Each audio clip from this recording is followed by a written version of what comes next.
Okay, so here we are in Carrara 7's texture room. I did have to stop the recording because my dog was making lots of noise, and he apologizes. Now, when you first come into the texture room, this is going to seem a little intimidating. It was for me the first time I saw it, but it's really not that bad at all. On the right-hand side of the screen here, we've got Victoria 4's individual shading domains all listed for us, and simply double-clicking one of them will open it up on the left-hand side here, and you can see the individual shading domain broken down into its various components in the shader tree. Now, the term shading domain is synonymous with the term matte zone or material zone if you're coming from Poser, so now you know. Now, this really isn't all that complicated here. In the color channel, there's just a texture map by Thorn and Sarsa plugged in. I don't know if I'm saying your names right, but you guys do awesome work. And we've got texture maps plugged into both the highlight and shininess channels, along with a couple values. A texture map plugged into the bump channel, and some subsurface scattering all set up. Now, if this seems like rocket science, trust me, it's not. If you have Carrara 7 Pro in your content browser here under the Shaders tab, you'll see that you've got some high-resolution skin shaders for Victoria 4. This comes with the program, and I basically used these shaders made by Daz as a template for basically setting up any Victoria 4 character that I buy. It doesn't take very long, and once you're done, getting everything where you want it to be, you can just simply go to My Shaders, grab the little multiple shading domain icon, and I don't want to do this now, but you just drag it and drop it into your browser and you'll have it for future use. Good little trick to know. So what I really want to bring your attention to here is the eyes, because this is something that you are going to have to set up manually, and it may not seem like it's important, but trust me, it is. Particularly, I'm talking about the highlights in the eyes. This makes such a big difference in a render. I cannot stress how important it is to get these highlights looking good. If you don't have them, your character is going to look like a zombie. The dreaded dead-eye look will be persistent. And it's very, very, very imperative if you want to really kick your work up a notch to do whatever you can do to get these eye highlights.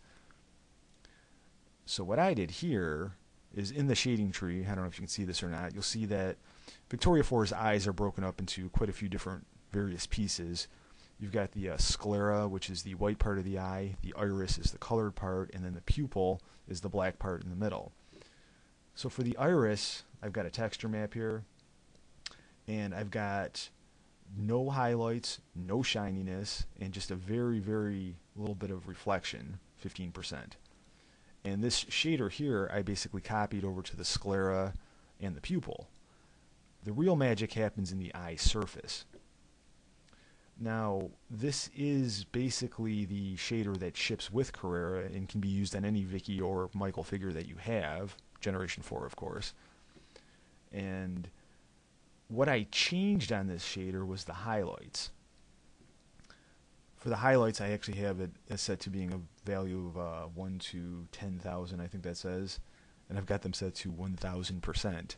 Very drastic, but I want them to show up. And shininess, I have set to 14%. And if you're working with Carrara, you should know that in the shininess channel, if you go with a value, less is actually more. If I click it down to 0, you can see that it gets all crazy. Let me undo that. And yeah, so that's important. Now this is why I have a spotlight in the scene. Its only function is to provide those highlights.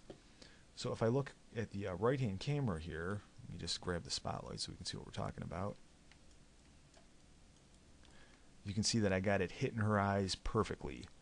And this spotlight, I only have it set to 8%. And I've got the fall-off values maxed out, because I don't want any kind of a light cone. I'm not using any shadows whatsoever. The shadows in the scene are actually going to come from the global illumination. And I've got it ticked to only cast light on my figure, Erica. And it's not emitting any light on anything else in the scene. And this is strictly for the eye highlights and some subtle specularity in the lips and in around the face. That's it. This is one kind of shortcoming of Carrara that you have to keep in mind, is that for Carrara lights, you do not get options for choosing between diffuse illumination or specular illumination, unless you buy the Shaders Plus plugin from Digital Carvers Guild, which I did buy. But for the purpose of this tutorial, I wanted to keep things simple. So a low-level spot just strictly for specularity. And as you can see right here, it does a great job, and it's such a simple trick, yet it adds so much to your render to have really lifelike eyes. So going back into the texture room here, oops, let me select my Victoria 4, forgot to do that. Now the eye surface, and like I said, this is just like a transparent lens that fits over the eyes. You can increase or decrease the highlight and the shininess values here if you want more or less specularity.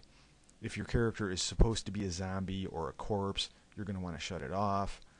If you want to give the illusion that your character is about to cry and their eyes are welling up with tears, then you're going to want to increase the specularity. And that's pretty much all there is to it.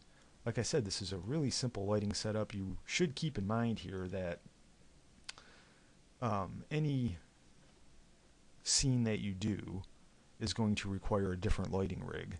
This is, like I said, as easy as it gets, and Carrara does such a great job with its lighting and with its render quality and render speed. And this whole thing, I don't even think it took 5 minutes. That yeah, I mean, it's just awesome. And I know I'm rambling here, but I'm going to stop the recording and I'm going to come back with a slightly different setup for the render, and that'll probably be about it for this tutorial. So be back in a second.